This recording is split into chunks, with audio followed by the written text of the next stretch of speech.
Monday night college basketball crowned a new champion as Florida took down Houston 67-65. And my question is, did you know about it? Did you watch it? Were you interested in it? Or were you like me, who had literally no knowledge of this at all? And the only reason that I found out was because I opened up the ESPN app and it was the front page story. And you might be sitting there going like, well, bro, you don't know ball. Fine, okay, fair point. Maybe I don't. Maybe this was the most popular thing going on. Maybe this was a game that captivated audiences and I am just on the outside looking in. I don't think I am, though.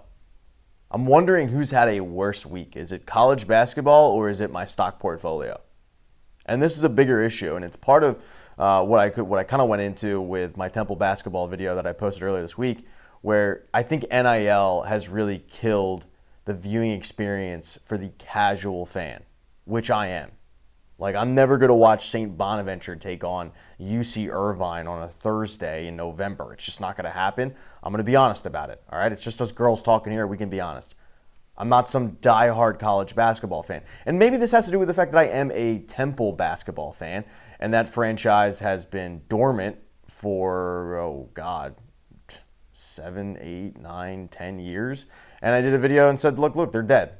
The franchise is dead. The school is dead. The team is dead. The administration has blood on their hands, and they're sitting there looking like O.J. Simpson in the courtroom. Huh? What? Is it me? Yeah, it's you. So maybe that's why my interest has gone by the wayside. Maybe I didn't hear about it from friends around the Philadelphia area, because Philadelphia, I think this is the third year in a row where there hasn't been a Philly school in March Madness, in the NCAA tournament. And Lord only knows, when Nova goes on their run, you got Action News in the bars interviewing people, and when LaSalle a couple years ago went on the Sweet 16, same thing. Like, this city latches on to whatever Big Five school is doing well. But when no Big Five school is doing well, who do you have to latch on to? Maybe that's a reason why this wasn't really in my periphery. I don't know. But for me, I have noticed that my interest in college basketball has evaporated quickly. And I think a big reason why is NIL, but more so it's the fact that I don't know who these guys are because they're switching teams constantly. And you can't simply watch a program grow.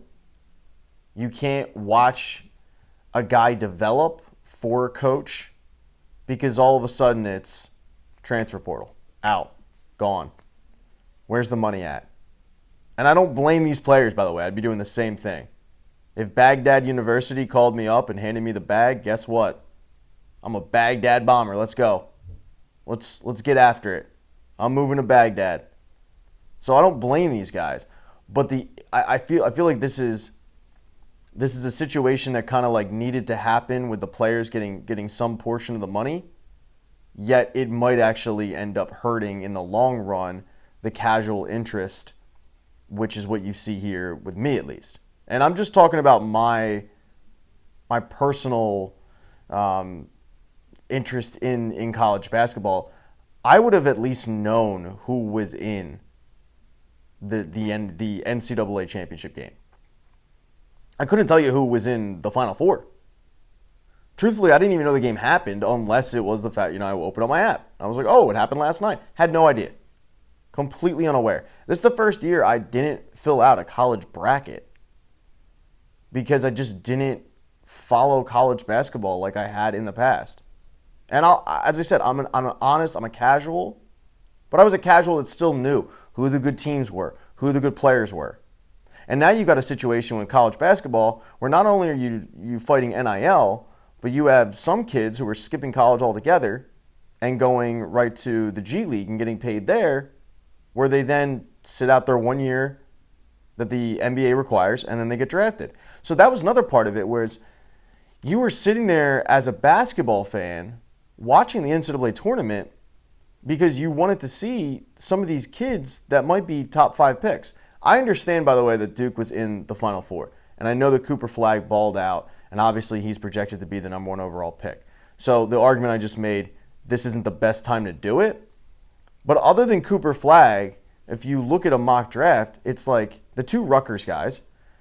Well, Rutgers didn't make the NCAA tournament, And then after that, I don't know. I'm guessing it's some, Euro player. I have no idea. But it used to be the day and age of like, okay, you would see a guy, you'd see him develop, and you would be able to watch him in March Madness and know full well whether he was going to be, stock rise, stock fall, or whatever. It's done. It's gone.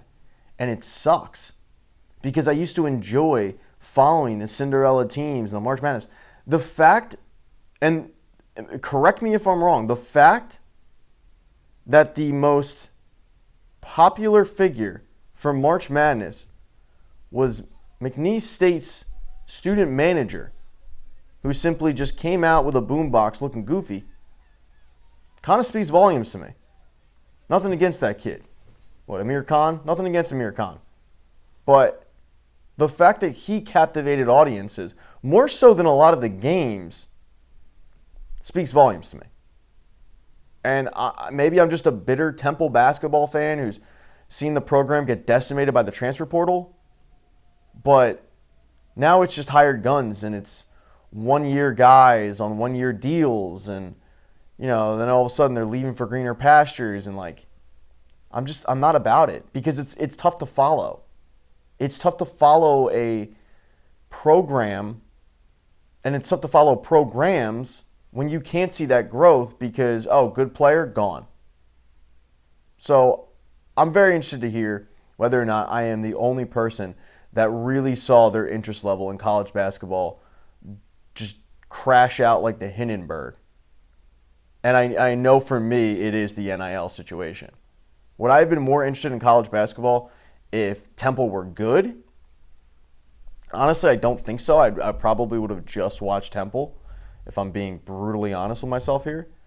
But at least I would have watched Temple enough where I would have known who the good teams were because I would have been dialed into matchups and rankings and all that.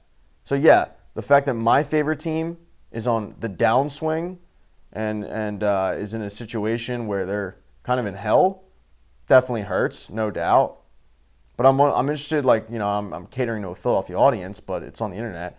If you're a fan of Nova, who had a rough year with Kyle Neptune, if you're a fan of St. Joe's, if you're a fan of really any school that didn't make the tournament, have you noticed that your interest level has dropped? Because I was kind of surprised when I opened up the app and went, oh, no idea. Maybe I'm just following the wrong people on Twitter. I don't know. But for me, I don't really see it changing either. I don't see all of a sudden me going I'm dialed in now. Cooper Flagg wasn't enough. The Sixers are really bad. The Sixers have the 5th worst record in the NBA. It's not unheard of that they would get the number 1 overall pick and be able to draft that kid. Still didn't do it for me. Still didn't care. So, let me know. Let me know if I'm the only one that it seems like college basketball has really, really taken a hit. And I feel like the guilty party in this situation is NIL.